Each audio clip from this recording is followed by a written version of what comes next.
Hello, everybody. Happy Tuesday. Today is day 2 of a week of live. And I really have been watching and listening to people in groups, to my clients, to people that I'm talking to consults that I've been giving recently. And these are some of like the biggest points that I'm seeing that are driving people or people are struggling with. And so today I wanted to talk about what rules are ruling your life. So all of us have rules that we have placed on ourselves, placed in our life of what life has to look like, how things have to be, things have to be a certain way. Or a lot of times, this is also a really interesting thing to look at, is when you don't want to do something or when you are feeling like so much resistance to something, I challenge you to look at what rules do you have in place that are preventing you from having that desire or moving forward. So a lot of us have rules for so many different things. And so one of my clients, we were talking about something that they had to do for work, and they just were feeling so resistant to it, and they really didn't want to do it. And so I said, okay, what's the rule that you have? Well, it had to look a certain way. They had to do business a certain way. They had to build their business a certain way. Not because it was true, right? Not because it was true. It was what other people told them. It was what other people did. And even though they really didn't want it, they told themselves, in order to succeed, it has to look this way. In order to succeed, I have to make these 10 phone calls a day, these 10 cold calls a day that I really don't want to do. Okay, so who said 10? Where did that come from? What if you started with 1?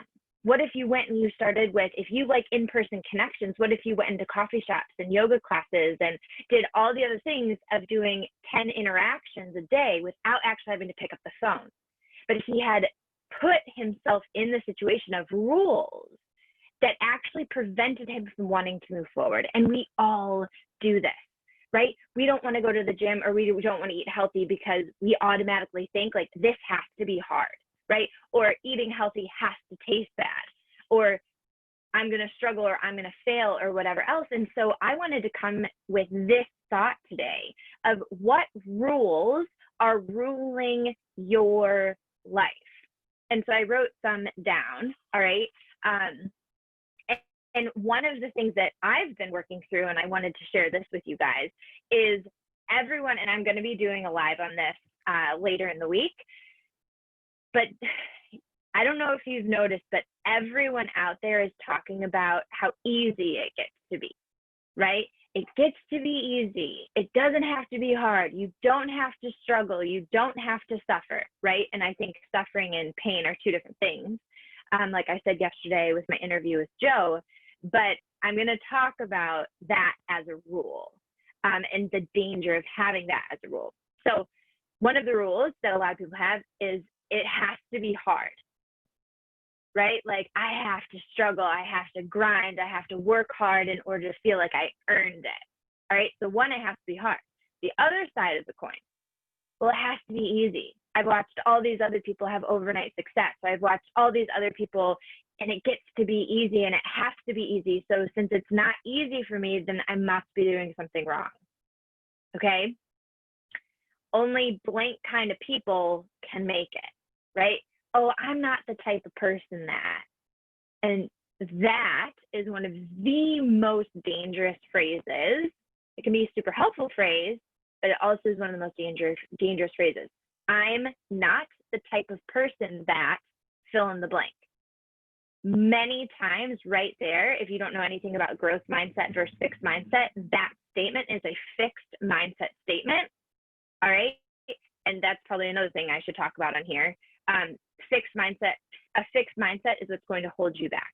Growth mindset are the most successful people in the world have growth mindset. Okay, next one, I'm not blank enough, pretty enough, smart enough, successful enough, capable enough, you name it, or I think I said successful enough already. It has to look a certain way, right? So for my client, it had to look a certain way. he had to do this many calls a day in order to succeed, but he didn't want to do this many calls a day. So then he didn't do that many calls a day because he didn't want to, and he automatically saw himself as failing. So his rule was it had to look this way. I have to do A, B, and C in order to get the result that I want, right? There is no such thing as a win-win situation. This is another huge one that I've been coaching on. When people believe that there's no such thing as a win-win situation, that someone always has to lose, right? This is a huge reason why people don't charge their worth or have a hard time charging for their services, because they think that if someone pays them, they're taking something from someone else, right? Or if someone is helping them with something, let's say like accepting help is another really hard one, because they feel like they are taking something from someone else instead of it being a reciprocal win-win situation. This is a really big one. But if you don't believe in win-win situations and you always think that you are taking or someone is taking from you, then this is going to be a really hard one to break for asking for help, for charging for your services, for raising prices, and for receiving anything. Worrying means I care. So if you stress, if you worry, if you struggle with anxiety, it just means that you care, right? And so you actually become addicted to worrying, anxiety, and stress because you make it mean that you care. So that's also a very dangerous one, and that's also a really big one. And then another one, love has to be hard.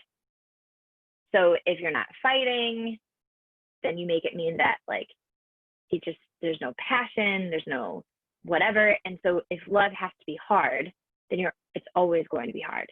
So these are a few that I've been coaching on recently that I wanted to bring to you guys. And I want you to really sit in it and say, and ask yourself, what rules are ruling your life? Because when you identify these rules, right, you can call them limiting beliefs, you can call them your inner narrative, right? When you identify what your rules are, your life begins to make sense, right? Your rules can also be your habits. And so your life begins to make sense because everything in your life is going to be resulting from these rules. You're going to be creating from these rules, and these rules are the guiding lights that you don't know about in your life. They are the compasses. They're the things that direct you. And so until you become aware of them, until you become like the observer and actually know and be conscious of them, that is when you can change it. And so if you want to change your life, you first have to change your rules. And that's what I'm here to help you do. All right. So what rules are ruling your life? I'd love for you to comment in here below. If you're watching this in an email, message me back and let me know. But what rules are ruling your life? And let's break those rules, right? So that you can take control. All right, everybody. Thank you for watching. Thank you for listening and spending this time with me. Until tomorrow, have an amazing rest of your day.